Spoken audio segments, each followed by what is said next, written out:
여러분 안녕하십니까? 2월 17일 뉴스와이 플러스 시작합니다.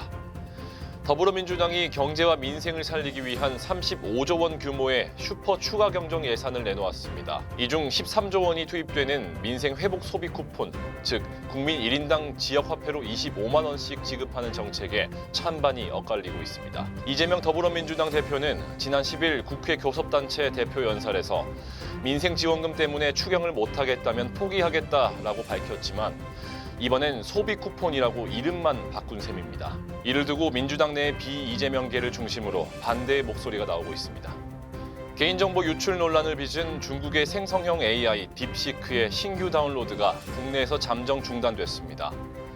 개인정보보호위원회는 오늘 오전 브리핑을 열고 지난 15일 오후 6시부터 신규 다운로드가 잠정 중단됐다며 국내 개인정보보호법에 따른 개선 보완이 이루어진 후에 서비스가 재개될 예정이라고 밝혔습니다. 이번 조치는 앱 마켓에서 신규 다운로드를 제한하는 것으로 개보위는 기존 이용자들에게 개인정보 입력을 자제해달라고 당부했습니다. 나날이 커지는 세금 부담으로 대구 직장인들의 하소연이 늘고 있습니다. 1인당 임금은 소폭으로 상승한 반면 근로소득세는 해마다 꾸준히 증가하는 것으로 보였습니다.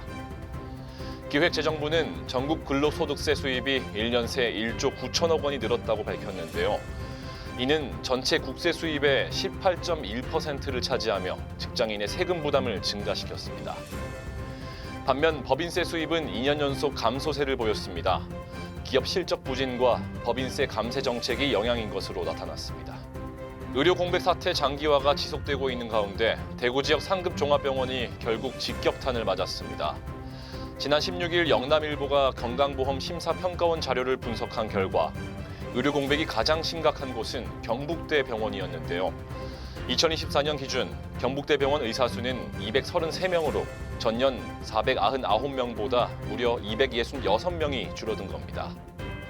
계명대 동산병원, 영남대병원, 대구 가톨릭대병원 또한 의료진들이 대거 이탈한 것으로 밝혀졌습니다. 이젠 정부가 실질적인 해결 방안을 내세워야 할 때입니다. 지난 14일 대구 경북에서도 모바일 주민등록증 발급이 전면적으로 시작됐습니다. 17세 이상 주민등록증을 발급받은 시도민은 모바일 신분증 앱을 다운받아 본인 인증을 한 뒤 관할 읍면동 행정복지센터에서 발급받을 수 있습니다.